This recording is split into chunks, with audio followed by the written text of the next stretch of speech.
இப்போ அந்த partnership braking அப்படின்னா பும்ரா தான் வரணும் அப்படிங்கிற ஒரு சுச்சுவேஷன்ல தான் இந்தியா இன்னும் இருந்துட்டு இருக்கு. அப்படிதான் நான் பாக்குறேன். ஷமி மாதிரியான ஒரு பவுலர் இந்தியாவுக்கு தேவைப்படுதோ அப்படிங்கிற மாதிரி என்னோட சைட்ல இருந்து நான் பாக்குறேன். 4 years ஒன்ஸ் நம்ம அடிலைட் டெஸ்ட் ஆடும்போது தான் ஆஸ்திரேலியால அந்த பிங்க் பால் அப்படிங்கறதே நம்ம எடுத்துட்டு வரோம். சோ நிறைய பிங்க் பால் மேட்சஸ் ஆடணும் இந்தியா. ஆஸ்திரேலியால பாத்துட்டோம் அப்படின்னா நிறைய பால்ஸ் ஆடாதான் ரன் வரும். டிராவிஸ் ஹெட் ஆகட்டும், லாபிஸ்டியன் ஆகட்டும், நிறைய பால்ஸ் அவங்க ஆடினாலதான் அவங்க அந்த ஒரு டோனை செட் பண்ணாங்க. ஆஸ்திரேலியாவுக்கு ஒரு பெரிய ஸ்கோரை செட் பண்ணாங்க. ஸோ அப்படி பார்க்கும்போது இந்தியா அந்த ஃபார்முலாவை ஃபர்ஸ்ட் மேட்ச்லயே பிரேக் பண்ணிட்டாங்க. நிறைய பால்ஸ் ஆடணுங்கிற ஒரு விஷயத்த எடுத்துட்டு வந்தாங்க. பட் செகண்ட் மேட்ச் அதை ஏன் ஃபாலோ பண்ணல அப்படின்னு தான் தெரியல. ஆஸ்திரேலியா இந்த மேட்ச் ஈஸியா வின் பண்ணிடுவாங்க. ஸோ அப்படி பார்க்கும்போது ஆஸ்திரேலியா கம்ப்ளீட்லி இன்னைக்கு டே 2 எண்ட்ல ஆஸ்திரேலியாவோட வின்னிங் அப்படிங்கிறது ஆல்மோஸ்ட் க்ளோஸ் அப்படின்னு தான் சொல்லணும். ஒன் இண்டியா ஹவுஸ் ஆர் நேயர்களுக்கு வணக்கம்.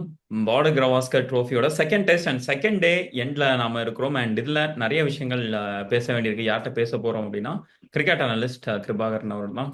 கிருபாகரன் வணக்கம். வணக்கம் ப்ரோ.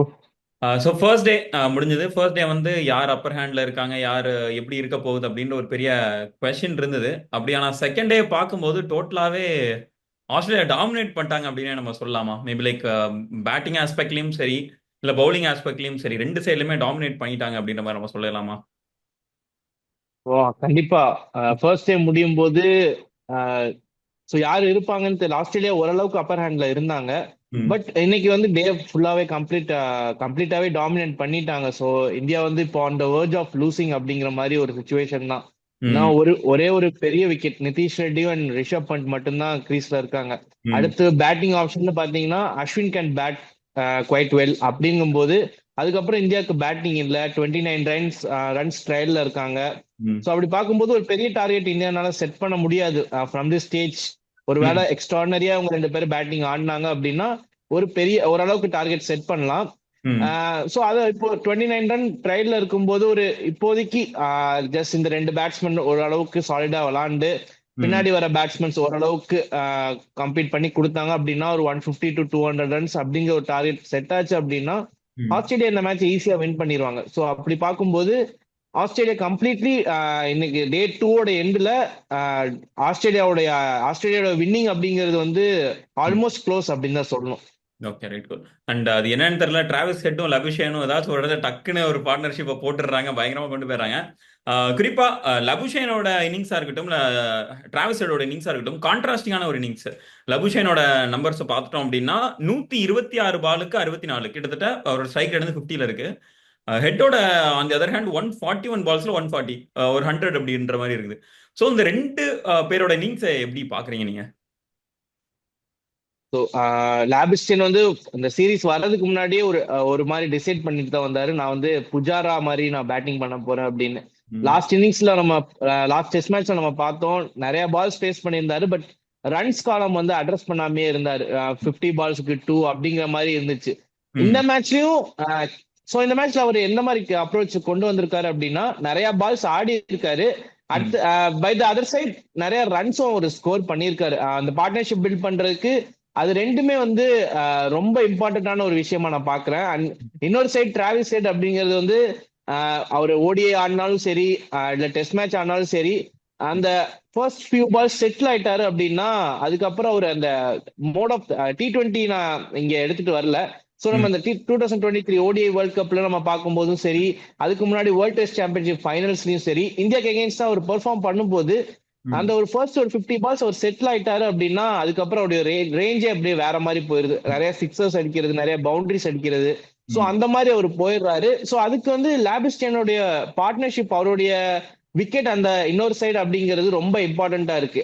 நம்ம ஓடிஐ வேர்ல்ட் கப் எடுத்துட்டோம் அப்படின்னா லாபிஸ்டியன் அந்த கேம் பண்ணாங்க, ஒரு 3 விக்கெட் முன்னாடி போயிருந்துச்சு. ஸோ அங்கிருந்து இன்னைக்கும் ஆக்சுவலா ஆஸ்திரேலியன்ஸ் லாபிஸ்டியன் அண்ட் ஹெட்டை தவிர பார்த்துட்டோம் அப்படின்னா அவங்களுடைய பேட்டிங்ல பெருசா இல்ல. இந்த 2 பிளேயர்ஸ் மட்டும்தான் பெரிய ரன் ஸ்கோர் பண்ணியிருந்தாங்க.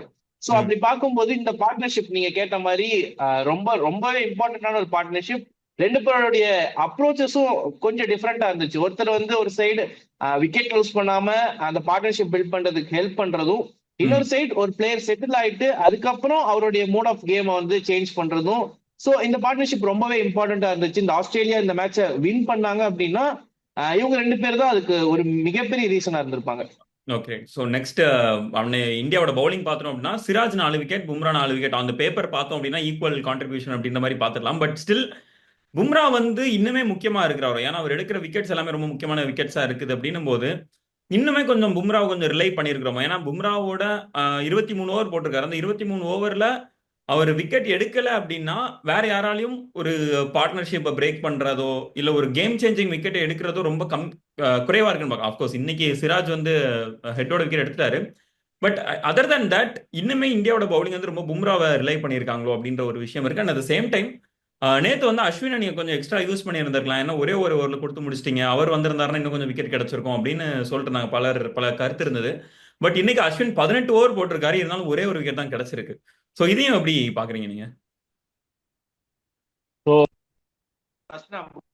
சிராஜ் பும்ரா வந்து இப்போ இந்தியா ரொம்ப ரிலே பண்றாங்களா அப்படிங்கிற மாதிரி பாக்குறோம் அப்படின்னா கண்டிப்பா எஸ் அப்படின்னு தான் சொல்லுவோம். ஏன்னா அதர் ஹேண்ட் இப்போ போன டெஸ்ட் மேட்சஸ்ல ஈக்குவல் ஸ்பிளிட் ஆஃப் கான்ட்ரிபியூஷன்ஸ் இருந்துச்சு. சிராஜ் ஒரு சைடு நல்லா பவுல் பண்ணாரு, ஹர்ஷித் ராணா நல்லா பவுல் பண்ணாரு, அதுக்கப்புறம் நிதிஷ்குமார் ரெட்டி கூட செகண்ட் இன்னிங்ஸ்ல அவருடைய கண்ட்ரோல் அவருடைய நிறைய விக்கெட்ஸ் 2-3 விக்கெட்ஸ் எடுத்தாரு. சோ இந்த டெஸ்ட் மேட்ச்லயும் பார்க்கும்போது சிராஜ் விக்கெட்ஸ் எடுத்தாரு.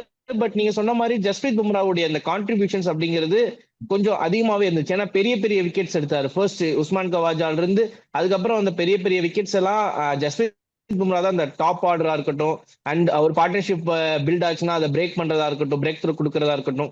சோ அந்த மாதிரியான விஷயங்கள்ல ஜஸ்பிரீத் பும்ரா நல்லாவே பண்ணியிருந்தாரு. சோ சிராஜை கம்பேர் பண்ணும்போது பும்ராவுடைய பவுலிங் அப்படிங்கிறது சோ எல்லாத்துக்குமே தெரியும் பும்ரா எந்த லெவல் ஃபார்ம்ல இருக்காரு அப்படிங்கிறது.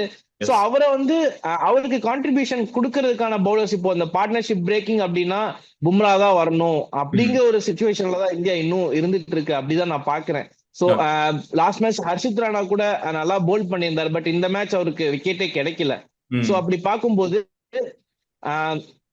அதான் இன்னொரு பவுலர் ஷமி மாதிரியான ஒரு பவுலர் இந்தியாவுக்கு தேவைப்படுதோ அப்படிங்கிற மாதிரி என்னோட சைட்ல இருந்து நான் பாக்குறேன். Okay, right. ஸோ நெக்ஸ்ட் அப்படி இந்தியாவோட செகண்ட் இன்னிங்ஸ் பேட்டிங் பார்த்துட்டோம் அப்படின்னா ஒரு மிகப்பெரிய பிரச்சனையா நம்ம பாக்குறது, நீங்க முன்னாடியே ஒரு விஷயம் மென்ஷன் பண்ணியிருந்தீங்க. என்னன்னா டிராவிஸ் ஹெட் வந்து ஒரு குறிப்பிட்ட ஒரு 50-60 பால் அவர் பிடிப்பாரு. 50 ரன் 60 ரன் தாண்டினதுக்கு அப்புறம் தான் அவரோட கேம் வந்து டோட்டலா அடுத்த பேச இன்க்ரீஸ் ஆகும் அப்படின்ட்டு. மேபி அந்த ஒரு பார்ட்டை வந்து இந்தியன் பேட்டர்ஸ் வந்து மிஸ் பண்றாங்கன்னு பாக்குறீங்களா? இப்போ எஸ்எஸ்பி ஜெய்ஸ்வாலா இருக்கட்டும், டக்குன்னு ஆன் த கோ போடணும்னு பாக்குறாரு. சுப்மன் கில் அதே மாதிரி பாக்குறாரு. ரிஷப் பண்ட் அதே மாதிரி பாக்குறாரு. Nitish Kumar Reddy to an extent நம்ம கண்டிப்பா சொல்லலாம். அது அவருமே வந்ததுல இருந்து ஆன் த கோ போகணும் அப்படின்ற மாதிரியான ஒரு மென்டாலிட்டி இருக்குது இப்போ இருந்த பிளேயர்ஸ் எல்லாம். அப்கோர்ஸ் உங்களுக்கு KL ராகுலா இருக்கட்டும், இல்ல விராட் கோலி, ரோஹித் அந்த 3 பேர் சீனியர்ஸா இருந்தாலும் இப்போ அவங்க ஃபார்ம்ல இல்ல அப்படின்னும் போது இந்த யங்ஸ்டர்ஸ் வந்து ஸ்டெப் அப் பண்ணணும்ன்ற ஒரு அவசியம் இருக்குது இல்லை இப்போ. ஆனா அந்த இதை உணராம ரொம்ப குவிக்கா ஆன் த கோ நான் ரன் அடிச்சுக்கிட்டே இருக்கணும் அப்படின்ற மாதிரியான ஒரு இடத்துல இருக்காங்கன்னு நினைக்கிறீங்களா? நம்ம இப்ப லாஸ்ட் டெஸ்ட் மேட்ச் நம்ம வின் பண்ணதுக்கு மெயின் ரீசனே நிறைய பால்ஸ் அவங்க ஃபேஸ் பண்ணி ஆடினது தான். செகண்ட் இன்னிங்ஸ்ல பாத்துட்டோம் அப்படின்னா எஸ்எஸ்பி ஜெய்ஸ்வாலோட கேமை வந்து கம்ப்ளீட்டா சேஞ்ச் பண்ணிருப்பாரு. அவருடைய நேச்சுரல் ஷாட்ஸ் நேச்சுரா வந்து ஒரு 100 பால்ஸுக்கு ஒரு 80-90 அந்த மாதிரி ஆடுறத விட்டுட்டு ஒரு 50 ஓவர்ஸ் பக்கம் அவரே ஆடினாரு அந்த ஒரு 100-160 அடிக்கிறதுக்கு. சோ அப்படி பார்க்கும்போது அவரு அந்த மாதிரியான ஒரு அப்ரோச் வந்து திரும்ப இப்ப இந்த மேட்ச்ல பாத்துட்டோம் அப்படின்னா எல்லா பேட்ஸ்மேன்ஸும் சீக்கிரம் அடிக்கணும் அப்படிங்கிற ஒரு மைண்ட் செட்ல போய் தான் அவுட் ஆனாங்க. ஸோ ஃபர்ஸ்ட் இன்னிங்ஸ்லயும் சரி, ஸோ இந்த இன்னிங்ஸ்லயாச்சும் கொஞ்சம் கேர்ஃபுல்லா ஆடி இருக்கலாம். பட் குயிக்கா ரன் ஸ்கோர் பண்ணணும், நிறைய பவுண்டரிஸ்ல ஷாட்ஸ் அடிக்கணும் அப்படிங்கிற மாதிரியான போய் தான் அந்த லூஸ் ஷாட்ஸ் எல்லாம் எடுத்து விக்கெட் எல்லாம் விட்டாங்க. ரொம்ப கேர்லெஸ்ஸா இருந்த மாதிரி இருந்துச்சு பேட்டிங் பார்க்கும்போது. நான் இந்த 3 சீனியர்ஸை விட்டுறேன். பட் லாஸ்ட் மேட்ச்ல பெர்ஃபார்ம் பண்ண பிளேயர்ஸும் அதே மாதிரிதான் விளையாடுறாங்க. ஸோ ஜெய்ஸ்வால் ஆகட்டும் ஃபர்ஸ்ட் இன்னிங்ஸ்ல ஓகே ஃபர்ஸ்ட் பால் அவுட் ஆயிட்டாரு, அன்பார்ச்சுனேட் அப்படின்னு சொல்லலாம். ஸோ இந்த மேட்ச் கொஞ்சம் நல்லா ஸ்டார்ட் பண்ணாரு. பட் அதவே எடுத்துட்டு போக முடியல. லாஸ்ட் மேட்ச் எப்படி அவர் கன்வெர்ட் பண்ணாரு அப்படின்னா அவருடைய நேச்சுரல் ஷாட்ஸ் ஆடினாரு. பட் நிறைய பால்ஸ் ஆடுறது ஆஸ்திரேலியால பார்த்துட்டோம் அப்படின்னா நிறைய பால்ஸ் ஆடதான் ரன் வரும். டிராவிஸ் ஹெட் ஆகட்டும், லாபிஸ்டியன் ஆகட்டும், நிறைய பால்ஸ் அவங்க ஆடினாலதான் அவங்க அந்த ஒரு டோனை செட் பண்ணாங்க. ஆஸ்திரேலியாவுக்கு ஒரு பெரிய ஸ்கோரை செட் பண்ணாங்க. சோ அப்படி பார்க்கும்போது இந்தியா அந்த ஃபார்முலாவை ஃபர்ஸ்ட் மேட்ச்லயே பிரேக் பண்ணிட்டாங்க. நிறைய பால்ஸ் ஆடணுங்கிற ஒரு விஷயத்த வந்து எடுத்துட்டு வந்தாங்க. பட் செகண்ட் மேட்ச்ல அதை ஏன் ஃபாலோ பண்ணல அப்படின்னு தான் தெரியல. சோ அப்படியே நம்ம சீனியர் பிளேயர்ஸ் கிட்ட வந்துட்டோம் அப்படின்னா அவங்க ஆல்ரெடி ஒரு 2014ல இருந்து ஆடிட்டு இருக்காங்க எல்லாருமே. விராட் கோலி 2011ல இருந்து ஆடிட்டு இருக்காரு. மத்த players Rohit Sharma and KL ராகுல் 2014ல இருந்து ஆடிட்டு இருக்காங்க.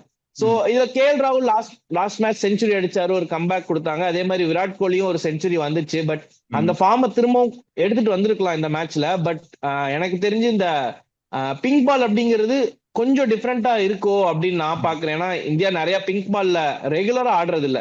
இப்போ இதுக்கு முன்னாடி ஒரு பிராக்டிஸ் மேட்சஸ் ஆடினாங்க. பட் அதுல வந்து கோலி மாதிரியான பிளேயர்ஸுக்கு வந்து பேட்டிங் கிடைக்கல. அதே மாதிரி நம்ம பிங்க் பால் அப்படிங்கிறது ஸோ ஆஸ்திரேலியால குக்குப்ரா பால்ஸ் அப்படிங்கிறது டிஃப்ரெண்ட். நம்ம இந்தியாவில ஒரு மேட்ச் ஆடி வின் பண்ணியிருக்கோம். ஸோ அது வேற, நம்ம ஆஸ்திரேலியால ஆடுறது வேற. நம்ம 4 years ஒன்ஸ் நம்ம அடிலைட் டெஸ்ட் ஆடும்போது தான் ஆஸ்திரேலியால அந்த பிங்க் பால் அப்படிங்கிறதே நம்ம எடுத்துட்டு வரும். சோ நிறைய பிங்க் பால் மேட்சஸ் ஆடணும் இந்தியா.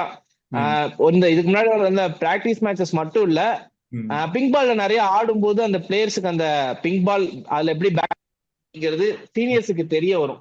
அதே மாதிரி ரோஹித் சர்மா நான் தனியா ஏன் எடுத்து வச்சிருக்கேன் அப்படின்னா, ஆக்சுவலா 2 இன்னிங்ஸும் சேர்ந்து 9 runs தான் வந்துச்சு. ஆல்மோஸ்ட் ஆஸ்திரேலியால இது வரைக்கும் பெரிய பெர்ஃபார்மன்ஸ் கொடுத்தது இல்ல. லாஸ்ட் பிஜிடிலயும் அவருடைய பெர்ஃபார்மன்ஸ் சரியா இல்ல. அண்ட் இப்பவும் அவரு ஆல்மோஸ்ட் நம்பர் 6க்கு டிமோட் பண்ணிட்டாங்க ஓப்பனர்ல இருந்து. ஸோ நிறைய அவுட் சைட்ல இருந்து சோசியல் மீடியாஸ்ல இருந்து என்ன வருது அப்படின்னா, டீம் ஆல்ரெடி செட் ஆன மாதிரி தான் இருக்கு, துருவ் ஜுரே நல்லா ஆடினாரு அந்த நம்பர் 6 பொசிஷன்ல அப்படிங்கிற மாதிரியான ஒரு விமர்சனம் இந்த டெஸ்ட் மேட்சஸ்க்கு முன்னாடியே இருந்துச்சு. இப்போ ரோஹித் சர்மாவுடைய பேட்டிங் பார்க்கும்போது நிறைய பேர் அந்த ஒரு கருத்தை முன்வைப்பாங்கோ அப்படின்னு வந்து தோணுது. ஸோ ரோஹித் சர்மாவோட பேட்டிங்கும் அந்த விமர்சனத்துக்கு அவங்க என்ன சொல்றாங்களோ அதுக்கு தகுந்த மாதிரி தான் இருக்கு. ஸோ அவரும் ஸ்டெப் அப் பண்ணி ஆடணும்.